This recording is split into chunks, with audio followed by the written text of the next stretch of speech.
I am a 28-year-old woman and have been married to my husband, a 32-year-old man, since 2018. My husband is ethnically Japanese and a second-generation American. His parents are from Osaka. He kind of sort of half speaks Japanese, mostly sentences he has memorized / greetings. And his parents speak great English.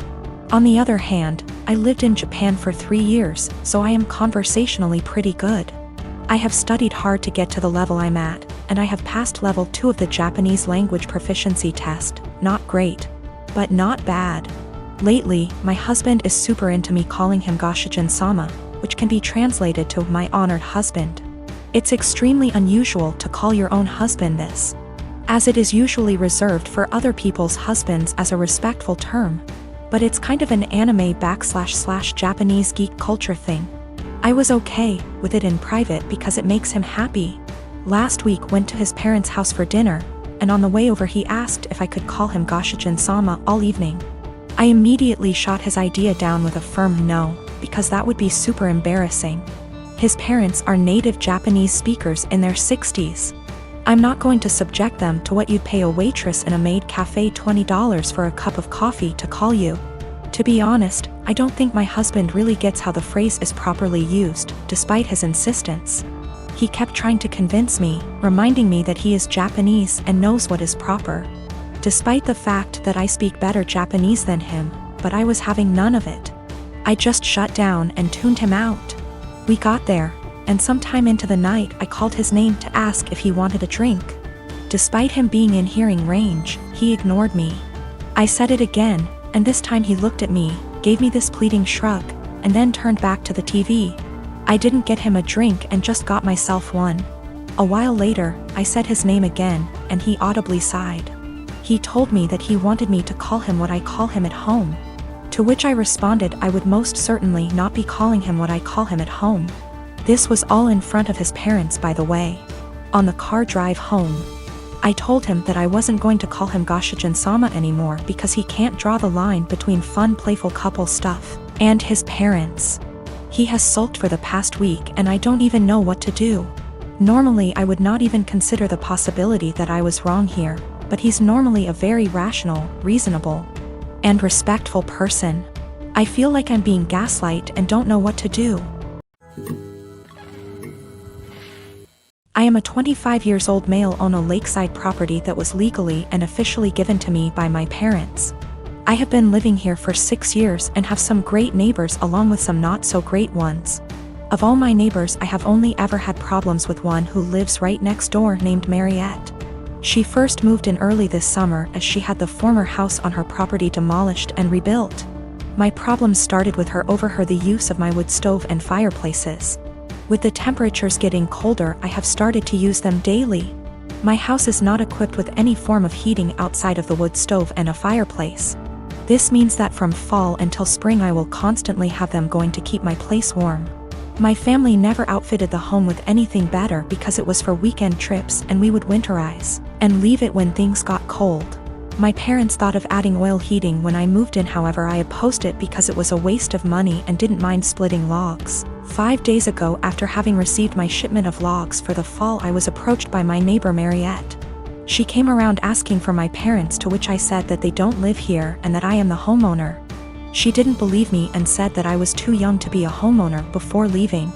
Later that day I heard a knock at my door and thought it was my girlfriend, so I gave my usual greeting of "Hey, sweet cheeks," while opening the door. Unfortunately, it was not her and was Mariette again, so I apologized quickly and asked what she wanted. Once again she wanted to speak with my parents, to which in a more stern tone said that I was the homeowner. This time she finally got it and said that I am violating HOA policy by using wood-burning fireplaces indoors and outdoors. In response, I said that as new as the house looks I am not a member of the group and that the town permits fireplaces and burning yard waste. She then went on to ask why I even needed them because they do nothing but harm the environment. I went on to explain that while the house exterior looks new, the house actually has been around since 1930 and still uses a wood stove and fireplace heating. She didn't believe me yet again and said she would be back with an inspector. Yesterday once again she came with another person who introduced themselves as an HOA inspector. They tried to talk about my fireplaces, but I shut them down immediately and said that I am not a member of their group. The guy then tried to lie by saying that the HOA is in control of all the properties in the area. I immediately called him out on the lie and said that he is either lazy or a moron for not knowing that I am not with them. We went back and forth one more time before I told them I will not listen to them and to stuff it and leave. I am a 35 years old female. I don't have the best relationship with my husband's mom. Since day one she tried to make remarks and compare me to her. She then tried to get on my good side and started overly praising everything I do and sometimes even copying me, like that one time when she dyed her hair purple just like mine, and when everyone pointed out how ridiculous she looked. She actually blamed me and accused me of trying to make a joke out of her. So, anyways, my husband and I took 2 weeks off work to go visit some places out of the country, tourism in other words. Thing is, I was the one who saved up for and arranged for the trip. My husband was responsible for booking the tickets. My husband's mom wanted to come along and threw temper tantrums when I said no. She called, texted, sent people to talk to me into letting her come. Even threatened to call the police and make some complaint up to get us to stay if she can't come. My husband said we should just take her, but I told him he was wrong to tell her about the trip in the first place. He gave me an ultimatum. Said he wouldn't go if she can't come, and I told him I'd gladly call his bluff, which made him take his words back and say, fine. I will tell her to stop it because we won't take her. Things got quieter, suspiciously quieter. The day of the trip came and we got to the airport at 2 p.m. My husband was walking ahead of me and was looking left and right like he was looking for someone. I asked him, but he didn't respond. He led me to the waiting area, and first thing I saw was his mom standing there with her luggage.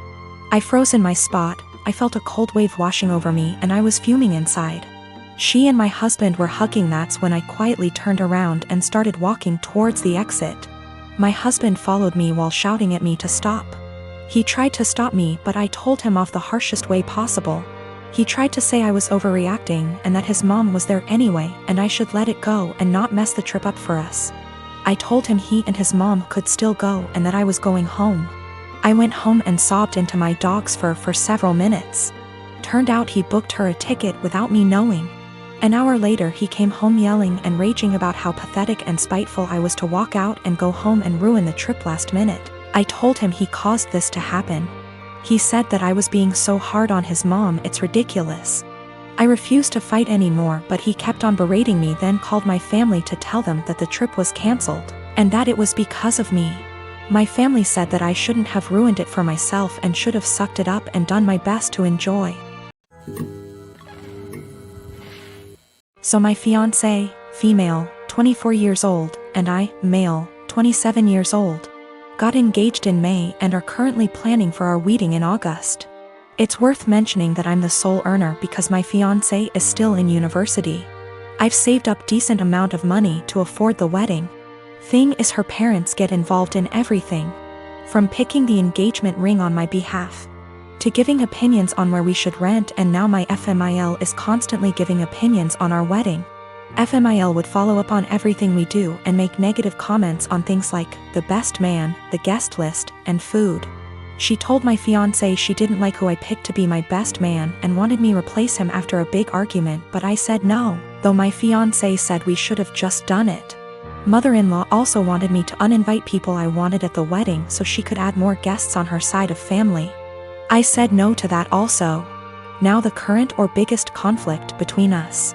Mother-in-law called saying she didn't like the venue we picked, which is in our hometown. She wanted me to reconsider, but I said no since my fiancé liked it too. But my fiancé came to me yesterday to show me a venue her mom picked and already paid for, saying, since she paid for it then I should say yes, this time. I was in shock and angry because not only did she not consult us, but the venue she picked is 3 towns away where my brother-in-law lives. I immediately thought about my disabled parents who cannot travel this distance for health reasons. Besides that, most of my family won't attend because of distance. I said absolutely not, agreeing on this venue. My fiancé said she disagreed with me and I had no right to complain because her mom and dad paid a lot of money for this venue as wedding gift and we should accept it. I calmly explained why I refused and she kept saying I'm refusing on purpose because I hate her mom. and am playing cat and mouse with her. I bluntly said her mom is indeed making this a game and told my fiancé she's either with me or against on this issue. She either backs me up or there won't be any more wedding planning. She got upset and started crying, asking what she's going to tell her mom and why I was making her choose between me and her parents, but I just feel like she's refusing to see why I don't want this specific venue. So what if her brother lives there? I have never been to that town, so having the wedding just cause her mom paid for the venue is not okay. We haven't talked ever since that argument. My friend called me ungrateful fool for turning away a free wedding venue over distance, but I can't help but feel FMIL did it purposely.